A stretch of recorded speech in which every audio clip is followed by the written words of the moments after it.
Hello and welcome to the Frank Tank Collective YouTube channel. I'm not sure if you planned on clicking on this video today, but strap in, because we are reviewing a classic album today. Hesitant to call this quite a review, per se. This is more of a thoughts and reactions video, but I am going to give it a rating at the end, because I like to rate stuff. The album in question today is Chance de la Soul's 2019 album, All Together Now, a future funk plunderphonics classic. And I'm gonna preface this by saying future funk can be a bit of a divisive genre.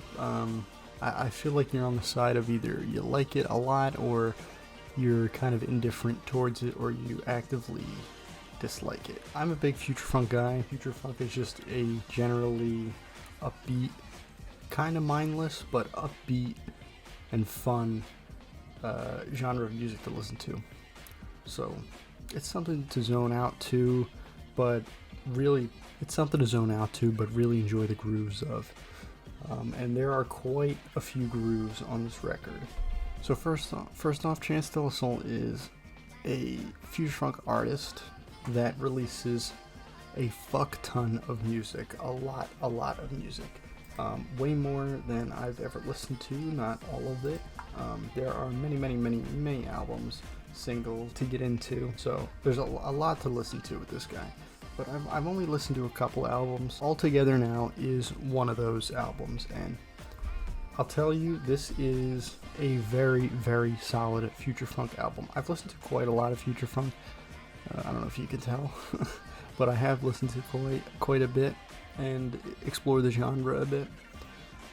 When I stumbled upon this album, maybe like a year or two ago, it sticks out as a project that has a lot more intention behind it than some other key albums in the sphere of future funk.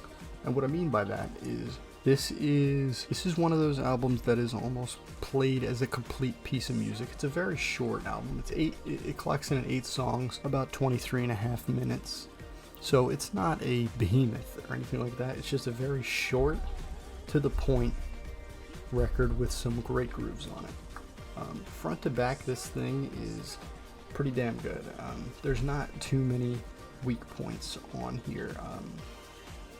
It starts off very well with Summer, and each track, as you'll notice as you listen to this thing, is just a flowing piece of music. So it just flows into one another. It's not like this is a revolutionary concept, but I tend to like this when albums do this. Sometimes it works, sometimes it doesn't. In this case, it definitely works. Not to mention, Chance is a man of the people, and according to his social media pages that I can find, I can use this music however I please. So the backing to this is going to be some of the songs on the album. I don't know which ones I'm going to put in, but probably my favorite. The standout track for me, or at least my favorite on this record, is Please Remember. It has this great flowing melody that comes in from the previous song and then just meshes very well, very upbeat and catchy, and then it kind of just breaks out into this awesome sample loop. I may be remiss if I didn't say that this is one of my favorite sample loop across the genre. I don't know why, it's just so catchy and in your ear, and it kind of, the instruments build up and then the swell comes down to just this like solo little hook that is just phenomenal. From what I can assess, this song's name is in Japanese, so this could be incorrect, but the song is Norio Kida's Gyro of Love, but in Japanese. But it's on this album, Dream in the Street. Came out in, I believe it's 1980. Yep. Came out in 1980, and it is a great sample. And not to mention, I have listened to this Norio Kid album. Dream in the Street, also a good song, title track, great song. recommend. Anyway, moving on. The other elements to this album kind of make it feel like an Avalanche's release. It's kind of very reminiscent of that, which is something that I feel you don't get very often in the future funk area of things.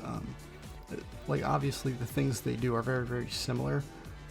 Future funk tends to be more hyper-focused on remixing, speeding up Japanese pop singles from the 80s, 90s, but it can also focus on the American funk era of the 80s, power pop and stuff like that.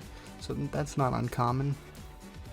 But I don't know what it is, but the magic that this album has just kind of reminds me of stuff like Since I Left You from the Avalanches, which is always a good thing. Other favorite songs on this album are A Walk Across the River, kind of just this dreamy interlude-ish. You get the sense of wandering on it. Very, very good. Overall, to close it up, I will say that the thing that makes this album stand out to me in future funk is it kind of has this energy about it where it doesn't really care that, you know, each song doesn't link to each other in a way that would be like a concept album or something like that. And it's not so disjointed where it's just, you know, a single banger after banger, you know, your dance tracks. It kind of embraces the side of future funk that it can be a little hollow sometimes, but doesn't let that take away from it at all and adds to the experience. On that note, I think for this record I'm gonna have to end up giving it a 4 out of 5. I rate on a scale of 0 to 5, including half stars. So 4 out of 5 is a good record. A good record on my scale. Anyway, that's it. If you enjoyed listening to this kind of off the cuff album review, just kind of what I'm thinking about the record, just go ahead and leave a comment and let me know how wrong I am, or maybe if you on the off chance agree with me. Thanks for watching. I'll hopefully see you again